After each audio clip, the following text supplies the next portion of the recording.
CPM নেতা মোহাম্মদ সেলিম আজ আসানসোল দক্ষিণের সিপিএম এর প্রার্থী শিল্পী চক্রবর্তীর সমর্থনে বার্নপুরের বাড়ি ময়দান থেকে একটি মিছিলে অংশগ্রহণ করেন। এখানে বিপুল সংখ্যায় বামপন্থী কর্মী সমর্থকেরা উপস্থিত ছিলেন। তারাও মোহাম্মদ সেলিমের সাথে মিছিলে পা মেলান। তিনি মানুষের কাছে আগামী নির্বাচনে সিপিএম এর প্রার্থীর পক্ষে ভোট দেওয়ার জন্য মানুষের কাছে আহ্বান জানান। সাংবাদিকদের মুখোমুখি হয়ে মোহাম্মদ সেলিম বলেন যে আগামী নির্বাচনে বামফ্রন্ট মনোনীত সিপিএম এর প্রার্থী শিল্পী চক্রবর্তীর সমর্থনে তারা যেন ভোট দেন। তিনি বলেন যে আজ ভারত এবং গোটা পৃথিবীতে তার একমাত্র কারণ দক্ষিণপন্থা 25 শক্তিশালী হয়েছে, যার ফলে গোটা পৃথিবীতে অস্ত্রের ঝঞ্ঝনানি শুনতে হচ্ছে। এর থেকে মুক্তি পাওয়ার একমাত্র উপায় হলো বামপন্থী এবং বামপন্থাকে মজবুত করা। তোমরা দেখবে একদম বাচ্চা কাচ্চা এবিভিপি বা টিএমসি যদি অনুষ্ঠান হয়, বার ডান্সার নিয়ে এসে নাচ করাচ্ছে। তাহলে দক্ষিণপন্থা মানে হচ্ছে আসলে সাংস্কৃতিক অবক্ষয়। তাহলে তাদের সর্বোচ্চ নেতা গোটা বিশ্বের ট্রাম্প, পেডোফিলিস, মোদি, নেতানিয়াহু, এদের সব যৌন কেলেঙ্কারি ফাইল বেরিয়ে এসছে। বিদেশ নীতির নাম করে যখন বিদেশে যায় আসলে ফুর্তি করতে যায়, সেখানে দেশের স্বার্থ দেখে না। বিদেশ নীতি মানে হচ্ছে দেশের স্বার্থের এক্সটেনশন, সেটাকে চৌপাট করা হয়েছে। সবসময় তাই হয়। এটা একটা দেশ বলে নয়, একটা রাজ্য বলে নয়। সে মমতা হোক, সে মোদি হোক, সে ট্রাম্প হোক, সে নেতানিয়াহু হোক, যারা মানুষকে শোষণ করে দিয়ে শোষকদের হাতে আমাদের প্রাকৃতিক সম্পদ তুলে দিয়ে লুটের ব্যবস্থা করে নিজেরা একটা বিলাসবহুল জীবন বেছে নেয়। এই যে অভিষেক ব্যানার্জিকে দেখছো বিদেশে গিয়ে টাকা জমাচ্ছে, বিদেশে যারা সব ওর বান্ধবী তাদের অ্যাকাউন্টে টাকা জমা দিয়েছে, মোদি সরকার কেন আজ পর্যন্ত তদন্ত করলো না? কারণ বিজেপি তো তাই করছে।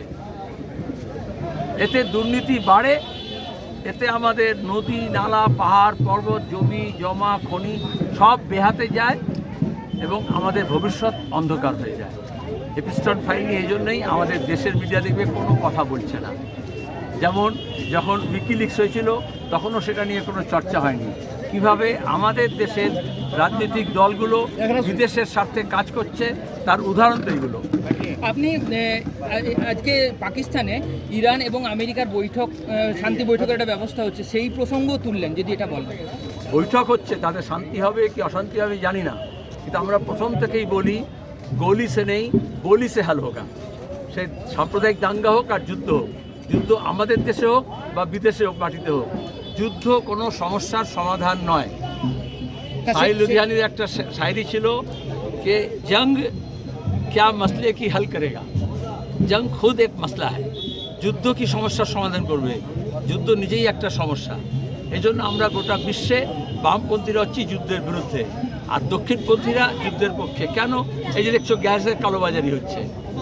আমাদের এখানে দ্বিতীয় বিশ্বযুদ্ধের সময় 14 লক্ষ মানুষ মারা গেছিলেন মন্বন্তরে। শ্যামাপ্রসাদ তখন খাদ্যমন্ত্রী ছিলেন। এজন্য কখনো বিজেপি দেখবে প্রাক্তন খাদ্যমন্ত্রী শ্যামাপ্রসাদ মুখার্জি বলে না, কারণ তখন মজুদদারি হয়, কালোবাজারি হয়, তাহলে মুনাফাখড়ি হয়। তাহলে যুদ্ধ মানে কিছু লোকের আঙুল ফুলে কলা গাছ হয়ে যায় আর বাকি লোকের সর্বনাশ হয়। তাই যারা মানুষের পক্ষে থাকে তারা শান্তির পক্ষে থাকে, যুদ্ধের বিরুদ্ধে থাকে। আর ট্রাম্প যুদ্ধকে ব্যবসা মতো দেখেন। উনি পাকিস্তান ভারতে যখন অপারেশন সিন্ধু রয়েছিল, মোদি তখন চিৎকার করছিল কত, আরএসএস কত লাফাচ্ছিল, এখন কেন যুদ্ধের কথা বলছে না? আজকে দাঁড়িয়ে যে পাকিস্তানকে কেউ পুষতো না মোদির নীতির জন্য, সে হয়ে গেল এখন রিজিনাল একজন ইম্পর্টেন্ট একটা প্লেয়ার, ইন্টারন্যাশনাল রোল প্লে করছে। আর আমরা যারা ইন্টারন্যাশনাল একটা ইম্পর্টেন্ট একটা মর্যাদার জায়গায় ছিলাম, আমাদের কেউ পুষছে না। আমাদের বাড়ির পাশে আলোচনা হচ্ছে, সেখানে আমাদের অতিথি বলেও ডাকলো না, কোনো একজন সাংবাদিক নেই। অথচ আমাদের গ্যাস থেকে আরম্ভ করে পেট্রোলিয়াম থেকে আরম্ভ করে আমাদের জ্বালানি সুরক্ষার ভবিষ্যৎ ঠিক হবে পশ্চিম এশিয়ার কী অবস্থা হচ্ছে তার উপর দাঁড়িয়ে।